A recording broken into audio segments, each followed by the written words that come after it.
Ассалаумағалейкум, ардақты әлеумет. Тікелей эфирде бетпе-бет бағдарламасы сіздермен бірге мен Берік Уәли. Бағдарламамыздың бүгінгі қонағы Қазақстан Республикасының әділет министрі Азамат Исқараев. Студиямызға қош келдіңіз, Азамат Несіпбайұлы. Өздеріңіз білесіздер, жақында ғана мемлекет басшысы Қасым-Жомарт Кемелұлының жеке қабылдауында болдыңыз. Әділет органдарының атқарып жатқан жұмысы болашақ осы жоспарлармен таныстырдыңыз, баяндадыңыз. Жалпы осы президент заңнамалардың сапасын арттыру қажет деп нақты тапсырмалар берді. Ендеше осы әділет министрлігіне қандай болашақта осы қай бағытта жұмысты күшейту қажет, салада қандай жаңашылдықтар мен өзгерістер бар, әңгімемізді осы президенттің қабылдауында болып шыққаннан кейінгі қандай тапсырмалар берілді, содан бастасақ. Армысыздар, құрметті көрермендер.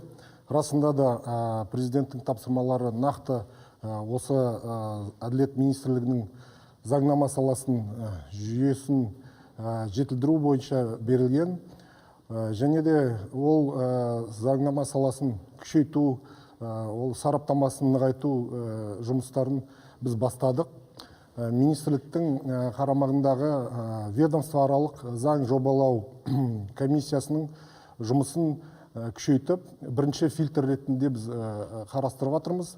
Яғни кез келген заң жобасының тұжырымдамасын жан-жақты қарап, жан-жақты саралап, және де ғылыми көз тұрғысынан қарастырып, көпшіліктің алдына салуды енді талап етеміз. Көпшілікпен бірге істеген пішкен тоң келте болмас дейді. Сондықтан сондай заң жобаларын нақты осындай мықты фильтрден өткіземіз. Ол бірінші фильтр ретінде қарастырылады. Екінші фильтр ретінде біз жасанды интеллект дейді, қазіргі заманның талабы. Ол осы ғылым мен техниканың жетістігіне орай біз заң жобаларын сараптау кезінде осы жасанды интеллекттің кейбір элементтерін өз жұмысымызға енгізе бастаймыз, және машина оқитындай тек мәтіндерді сараптау арқылы біз техникалық ақауларды, адами факторларды және жалпы заң сапасының жоғарылауын қамтамасыз етеміз деп ойлаймыз.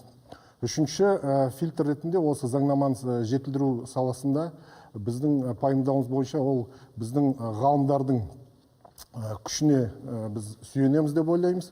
Біздің өзіміздің отандық ғылым мектебінің соңғы кездері артта қалып қалуы, ол заң жобалау саласына өте аз тартылу болып есептеймін, және бұл концептуалды қателік деп ойлаймын.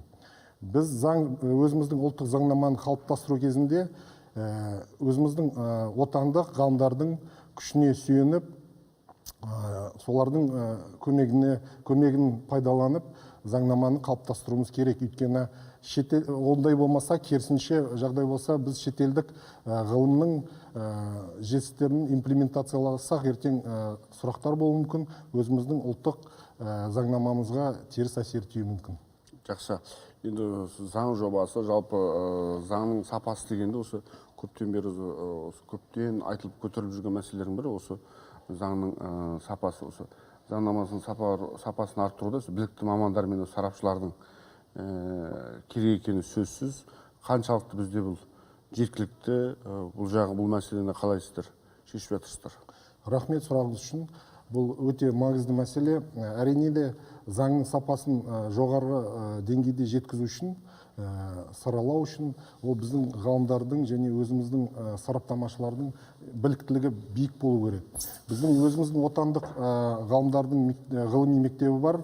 Майдан Күнтурал, Сүлейменов, мысалы Марат Алдоңғарұлы, Сәрсенбаев сияқты. Осындай еліміздің елеулі азаматтарымыз, ғалымдарымыздың күшіне, олардың біліктілігіне, білімдеріне сүйене отырып, біз осындай заң саласын, заңнама сараптау жұмысын жаңа деңгейге жеткізіп өсіруіміз керек біз деп ойлаймыз. Осы мемлекет басшысына қылмыстық, одан кейін мына қылмыстық процессуалдық кодекстерге ревизия жасалғандығы туралы баяндадыңыз. Осы күні кеше кірген кезде мемлекет басшысының қабылдауында болғанда, осы тұста президенттің жолдауында айтқан бір сөзі ойға оралып отыр. Содан енді үзінді келтірсем, қылмыстық және қылмыстық процестік кодекстерді мұқият саралап, ондағы қолданылмайтын және сот төрелігіне кедергі келтіретін артық ауыс нәрсенің бәрінен арылу қажет. Тиісті түзетулер енгізілгеннен кейін оларды қайта өзгерте бермеу қажет. 2015 жылдан бері қылмыстық және қылмыстық процестік кодекстерге 1200-ден астам өзгеріс енгізілген. Осылай деп мемлекет басшысы айтқан болатын. Олай болса, осы бағытта қазіргі таңда қандай өзгерістер болып жатыр, не істелініп жатыр, сіздердің тараптарыңыздан осыны тарқатып айтсаңыз. Рахмет сұрағыңызға. Шынында да мемлекет басшысына осы мәселе бойынша баяндалған. Біз қылмыстық кодекс пен қылмыстық істер жүргізу кодексінің жаңадан ревизия жұмыстарын бастап, және де ол үшін әдейі арнайы ведомствоаралық топ құрып, оған жан-жақты сарапшыларды, құқық қорғау органдарының, құқық қорғаушылар, сосын ұлттық емес ұйымдардың өкілдерін қосып, қылмыстық кодекс пен қылмыстық істер жүргізу кодексінің баптарын бір-бірдеп саралап, 1000-нан астам бапты саралап, талқылап, және де 1200-ден астам ұсыныс пен ескертпелерді ескеріп, жаңа заң жобасын дайындап болдық, және оны үкіметке қарауға енгіздік. Негізінен тарқатып айтатын болсақ, бұл заң жобасы 3 блоктан, негізгі үлкен 3 блоктан, 3 бөлімнен тұрады. Бірінші бөлім ол әрине адам мен кәсіпкерлердің құқықтарын қорғау. Оның ішінде бірінші блоктың ішіндегі мәселелердің ішінде айтатын болсақ, ол және адамдардың, бизнес кәсіпкерлердің, бизнес өкілдерінің, мысалы, құқық қорғау органдарының маманы қорытынды жазып, соның негізінде қылмыстық іс тіркеуге болмайтынды, оған тыйым салынатыны. Сосын, мысалы, азаматтық құқықтық даулар болып жатса, ол жағдайларда да қылмыстық іс тіркеуге болмайтынды. Сол сияқты нақты шаралар қолдану көзделген, және де, мысалы, кәсіпкерлік ұйымның қылмыстық ұйымдасқан топ ретінде қарастырылмауы. Нақты мысал ретінде, мысалы, бір жеке меншік шаруашылықта егер оған қатысты іс қозғалса, оны міндетті түрде ұйымдасқан топ деп пайымдайтын бұрындары, қазірдің өзінде. Және яғни оның басшысы бар, орындаушысы бар, рөлдері анықталған деп, одан сайын қылмыстық істің ауырлауына алып келеді. Бұл біз дайындаған заң жобасы бұндай тұрғыға тыйым салады. Екінші үлкен блок ол қылмыстық істер жүргізу процесінде бәсекелестікті нығайту блок болып табылады. Яғни адвокаттардың, қорғаушылардың жағдайын, рөлін арттырады. Өйткені қазіргі жағдайға қарағанда, ол айыптау бөлімі, айыптау жағы мықтырақ болып тұрды, басымдау болып тұр. Айыптау жағы. Айыптау жағы басымдау. Мына президент айтып отыр ғой, сот төрелігіне кедергі келтіретін артық ауыс түйіс нәрсенің бәрінен арылу қажет. Ол біздің үшінші блогымыз. Үшінші блокта, ол яғни жаңа дұрыс сіздің сөзіңіздегі келтірілген тапсырма, ол біздің блокта оңтайландыру көзделген, және бюрократиядан арылу көзделген. Яғни, о жерде нақты біздің электрондық форматқа ауысу, мына сот төрелігін жүзеге асыруға ол жеңілдетеді бір жағынан. Екінші жағынан, мысалы, интернет бойынша қылмыстар істелген қылмыстар кезінде біз, мысалы, жәбірленушіде интернет арқылы беттестіру, сол сияқты жұмыстарды атқара аламыз. Осындай нақты нормалар көзделген. Енді осы мемлекет басшысы әділ сайлау өткізуді міндеттеген барлығымыз білеміз, оны үнемі президент айтып жүр. Енді қазіргі таңда мына сайлау науқаны жүріп жатқан кезде айтпақшы, бүгін үгіт насихат күннің ең соңғы күні ғой, ертең тыныштық, бүрсі күні сайлау болады. Мына енді президенттің бір берген осыған қатысты президент жолдауының үзінді келтіргеліп отыр. Президент былай деп айтқан болатын осы. Партияларды тіркеу ресімі едәуір жеңілдейді. Тіркеу үшін 4 есеге, яғни 20 мыңнан 5 мың адамға азайтқан жөн. Өңірлердегі өкілдер саны 600-ден 200 адамға төмендетіледі. партия құру үшін азаматтардың бастамашыл тобының ең төменгі саны 3-тен 1-ге, яғни 1000-нан 700 адамға азаяды. Сондай-ақ құрылтай съезін өткізуге және филиалдарды құруға берілетін уақыт көбейеді деген болатын. Бұл президенттің нақты жолдауда берген тапсырмасы. Осы бағытта енді жұмысты қалай өрбіттіңіздер? Жаңағы сөзіңіздің жаны бар тапсырмасы нақты орындалды деп айтамын. Былтыр заң жобасы қабылданды. Бұл біздің қазір сол қабылданған заң жобасымен партиялар жұмыс жүргізіп жатыр. Яғни біздің еліміздегі демократияландыру және де былай өзіміздегі партия жүйесін, партия құру жұмысын жеңілдету сол салада қабылданған шаралар ретінде қарастыру керек. Сондықтан қазір мысалы сол заңның қабылданған заңның нәтижесінде партиялар тіркеліп, қазір сайлауға қатысып жатыр. Иә, рас айтасыз. Біздің мысалы қазіргі кезде екі жаңадан ашылған және де тіркелген екі партия бар. Ол Жасылдар партиясы Байтақ және де Республика партиясы. Осы жаңағы заңның нәтижесінде соның арқасында құрылған. Жалпы қазір тіркелген, құрылған. Және де біздің қазіргі елімізде 7 партия бар, өзіңіз білетіндей. Сайлауға қатысып жатыр. Иә, сайлауға қатысып жатыр. Жақсы. Енді мүмкіндікті пайдаланып, біз бұл жерде қандай да партияға басымдық бермейміз, тек сайлауға қатысуға халықты, көрермендерді 19 күні біргісіздей сайлауға келуге шақырамыз. Енді тағы бір мемлекет басшысының үкіметке үнемі халыққа қолжетімді мемлекеттік қызмет ұсынуды міндеттеп келеді. Сіз басқарып отырған министрлікте де осы бағыттағы біраз жұмыстар атқарылып жатқанын білеміз. Мысалы, осы мемлекет кепілдік беретін заң көмегін қандай азаматтар алуға құқылы және ол қай бағыттар бойынша көрсетіледі. Осы жағынан енді халық енді хабардар болған дұрыс деп ойлаймыз. Тарқатып айтсаңыз. Иә. Өзіңіз білетініңіздей, Конституцияда бізде осылай білікті заң көмегін алуға құқығы бар деп көрсетілген. Және де сәйкес заң нормалары бұл жерде нақты санаттарын, халықтың, азаматтардың санаттарын көздеген, қандай кісілерге, қандай халық санатына тегін көрсетілуі мүмкін бұл заң көмегі. Яғни ол әрине көп балалы және аз қамтылған отбасылар, Ұлы Отан соғыс ардагерлері, бірінші, екінші топтағы мүгедектер және тағысын тағы сондай азаматтардың санаттарына тегін көмек көрсетіледі. Қазіргі заманда өзі халықтың тегін заң көмегіне қажеттілігі өте көп болып жатыр. Сол үшін Әділет министрлігі тарапынан сәйкес шаралар қабылданып жатыр. Біз 14 не бойынша тегін хабарласу номер арқылы біз тегін 14. Осыған звондасаңыз болады. Мобильді құрылғыдан звондап, сол жерден тегін заң көмегін алуға болады, кеңес алуға болады. Өмірлік бір жағдайға байланысты бір кеңес ақыл естіп. Ал олардың статистикасы қалай? Осы жүйе іске қосылғалы бері 14-14-ке хабарласушылар саны туралы мәлімет бар ма сізде? 5000-нан артық сондай бізге қоңырау шалынған, сондықтан бізде арнайы. Ол қай мерзімде? Былай қарасаңыз, жылдың басынан бастап бері осындай азаматтар көмектер көрсетілген. Заңдық кеңес беріледі. Жақсы. Енді мына Әділет министрлігінде осыдан 1 шілдеден бастап азаматтардың осы хал актілерін тіркеу функциясы мемлекеттік корпорацияға берілмекші. Бұдан халық не ұтады, не өзгереді, қандай пайдасы бар? Осы жағын айтыңызшы. Бұл енді халықтың үнемі жүгінетін, бұл хал актілеріне жүгінеді ғой.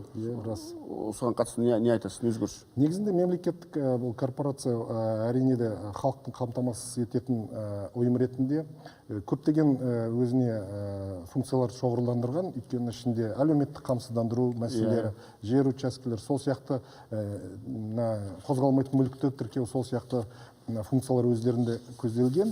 Және де бір жерде шоғырланған болған біз үшін ол да пайдалы деп ойлап, сол үшін ахат азаматтардың хал актілерін тіркеу мәселесін сол мемлекеттік корпорацияға беру жөн деп ойладық. Сондықтан халыққа ыңғайлы, тиімді болады деп ойлайсыз. Бір жерде болған тиімді. Бір жерде болады, дұрыс. Бұл 1 шілдеден бастап та? Иә. осы ағымдағы жылдың бірінші шілдесінен бастап жүзеге аса бастайды. Иә. Жақсы, осы әділет министрлігі мемлекеттік қызметтерді цифрландыруда бірқатар осы жаңашылықтар бар екенін естіп біліп отырмыз. Осы олардың енді қандай олар нақты цифрландырылып жатыр, халыққа қалай үйде тұрып көмек алатын, не болмаса құжат алатын, қандай цифрландырылған құжаттарға қол жеткізуге болады? Сұрағыңызға рахмет. Мемлекет басшысына баяндалғандағыдай, бізде қазір Digital Justice деген 12 жобадан құралған пул бар, проекттер жинағы. Оның ішінде, сол 12 жобаның ішінде, мысалы, мүлік иесінің ұйымы, ол яғни онлайн, қазіргі ОСИ дейді ғой, сол онлайн ОСИ жүйесін, мүлік иесінің ұйымдарын онлайн құрастырып, онлайн тіркеп, бұрынғыда жалтару, жалған ақпарат жіберу, жалған қолдарды жинап, біздің әділет органдарына алып келіп, сосын басқа ұйымның басшысы келіп, басқа тұрғындардың жалған қолдары деп екеу соттасып, көп шу шығып жүрген мәселелер, жағдайлар бар. Қазір біз оның бәрін қойдыру үшін, тыю үшін цифрландырып, онлайн түседі бәрі, адамның ешқайда барудың қажеті жоқ. Тұрғындар осы мүлік иесінің ұйымына бір нені басу арқылы, кнопканы басу арқылы өзінің білдіреді, ниетін білдіреді, және де ұйым құрылу бір 10-15 күннің ішінде аяқталады. Өте бір тиімді нәрсе болады. Осы деп отырғанымыз осы мүлік иелері бірлестігі деген осы ғой, онлайн жүйесі. Бұған қандай тағы да қызметтер кіреді? Яғни құру, екінші бізде тағы басқа жоба бар. Мысалы, мүлік иелерінің бірлестігіне қатысты ма? Жоқ, ол бөлек. Е-нотариус, ол жөнінде келесін тарқатып айтуға болады. Мысалы, қазіргі заманда бір сенім хатты алу үшін міндетті түрде нотариусқа барып алдына келу керек. Сол сияқты шығындар, жол шығындар, уақыт кетеді. Біздің жоба бойынша үйде отырып онлайн нотариуспен видео хабарласу арқылы қосылып, ЕГАВ-тың материалдарын ала отырып, биометриялық дәлелдеу арқылы біз онлайн сенім хатты беру мүмкіндігін көздедік. Және де нотариус сол онлайн жасалған сенім хатты кез келген дүние жүзінде, кез келген нүктеден жібере алады, сіз барып ала аласыз. Сондықтан халық үшін өте ыңғайлы нәрсе, өте ыңғайлы жоба. Мына цифрлық нотариат жобасы деген Е-нотариат осы ғой. Кез келген жерден барып, еліміздің болсын, дүние жүзінде кез келген интернет істесе болды, кез келген жерден сенім хатыңызды ала аласыз. Ал енді мына бұған дейін осы әділет министрлігінде осы е-заңнама жобасы әзірленіп жатқанын осы хабарлаған болатынсыздар. Осы заң жобасының кеңірек тоқталсаңыз, бұл осы е-заңнама не береді, қандай пайдасы бар, қандай жағынан жеңілдетеді, тарқатып айтыңызшы. Сұрағыңызға рахмет. Расында да е-заңнама жобасын біз дайындау үстіндеміз. Бұл жобамыздың үлкен бір мақсаты бар. Заңнама саласын дайындау шеңберінде көп, қазіргі таңда көп жүйелерді біріктіру. Бізде әртүрлі жүйелер бар, заң жобаларын қарастыратын мемлекеттік органдар ішінде. Сол бәрі жүйелердің бәрін бір арнаға келтіріп, біздің бір арнада болып, бәрін онлайн заң жобасының досьесін дейді, досье бір жинақы, бір заң жобасын бастамашылық еткен, мысалы депутат болсын, мемлекеттік орган болсын, сол заңға қатысты бүкіл тарихы, кім қандай ұсыныс енгізген, қандай ескертпелер болған, қандай сараптамалар жүргізілген, сол бойынша бүкіл досье қалыптастырылады да, заң бастамашылық еткен сәттен бастап қабылданғанға дейін толықтай қамтамасыз етіледі және қарастырылады. Жақсы, енді мына үкіметтен парламентке баратын заң жобаларының барлығы әдетте сіздердің министрліктеріңіз арқылы өтеді. Барлығы заң жобалардың барлығы сіздерге келіп түседі, сіздер оны ақшамдап, оның барлығын парламентке тапсырасыздар. Оның енді сапалы келуі, сапалы келмеуі ол парламенттің өзінің құзыретін нарығы айтады. Жалпы осы өткен жылы парламентке қанша заң тапсырдыңыздар? Биылғы жылды сіздерге парламентке тапсыруға қандай жоспарларыңыз бар? Қанша заң тұр? Сіздер енді үлкен процесс қой, жүріп жататын үдеріс тоқтамайды ғой бұл. Рахмет. Расында да бізде үкіметте заң жобалау жоспары бар. Жылдық әр жыл сайын біз дайындаймыз және де үкімет қабылдайды. Сол заң жобалау жоспарына сәйкес былтыр біз 25 заң жобасын енгіздік неге парламентке. Биыл да заң жобалау жұмыстарының жоспары дайындалған.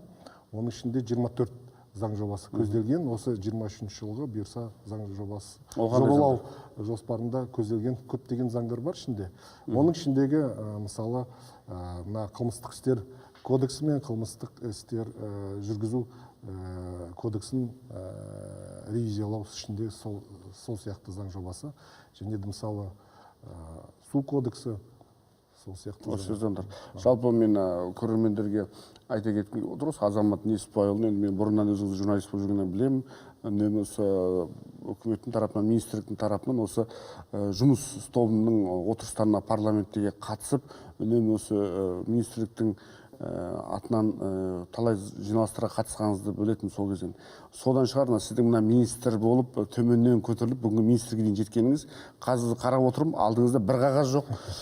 Бұның барлығын бұл енді ешқандай бір мақтау асыра айтқандық емес. Бұл сіздің осы іштен шығып бүкіл цифрлардың бәрін жатқа білетіндігіңізді көрсетсе керек. Мен әдейі басқа жағынан да сұрақты былай да қойып көрдім. Ешқайсына мүдірмедіңіз. Жұмысыңыз жемісті болсын. Енді дұрыс таңдау жасалған екен. Осы үлкен халықтың сенімін ақтап, елге қызмет етіп жұмыс жасай беріңіздер. Жұмысыңызға сәттілік тілейміз.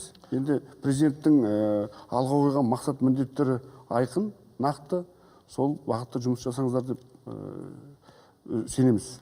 Құрметбеке, өз сөзін аяқтау ретінде айтсам, бір ұлы абайымыздың 37-ші қара сөзін айтқандай, егер мен закон қуаты қолымда болса, адамның мінезін түзеп болмайды деген адамның тілін кесер едім дейді. Бәрекелді. Сондықтан арасында да заңнаманы жетілдіріп, заңнаманың нормаларын, тұрғыларын сәйкес келтіріп, елімізге өте ыңғайлы, өте қолайлы қылсақ, ертең мысалы ол еліміздің өркендеуіне де көп септігін тигізеді. Және де мысалы өзіңіз білетіндей, былтыр Ұлытауда өткен үлкен құрылтайда мемлекет басшымыз Қасым-Жомарт Кемелұлы Тоқаевтың айтқаны бар. Заң үстемдігін орнатпаған ел түбінде құрдымға кетеді дейді. Сондықтан біздің еліміздің заң үстемдігі биік болатындай, құқықтық тәртіп, құқықтық сананың биік болатындай өте көп жұмыс алдымызда тұр. Соны біз жүзеге асырып, президент тапсырмасын орындауға дайынбыз. Бәрекелді. Сізге көптен көп рахмет. Жақсы, рахмет Азамат Несіпбайұлы. Мына сізге шынымен де сүйсініп отырмыз. Енді көптен осы бір соңғы бір 10 жылдықта бір әділет министріне бір жарымай келмедік шыны керек. Енді өз атымнан жалпы журналистердің куә болып жүрген нәрсесіне қатысты айтып отырмын. Мына сіз сияқты мына Абайдың сөзінен заңға қатысты, Абайдың қара сөзіне сілтеме жасап отырып, сұхбат беріп отырған министрлік, ол министр деген өте аз, кем деген. Сол себептен жұмыстарыңызға сәттілік тілейміз. Алға қойған мақсат міндеттерді халық үшін адал атқаратыныңызға сенім білдірейік. Студиямызға келгеніңізге рахмет. Жұмысқа табыс тілейміз. Рахмет. Сау болыңыздар. Осымен бүгінгі бетпе-бетіміз аяқталды. Әрқашан бетіміз жарық, жүзіміз жарқын болсын. Сау болыңыздар.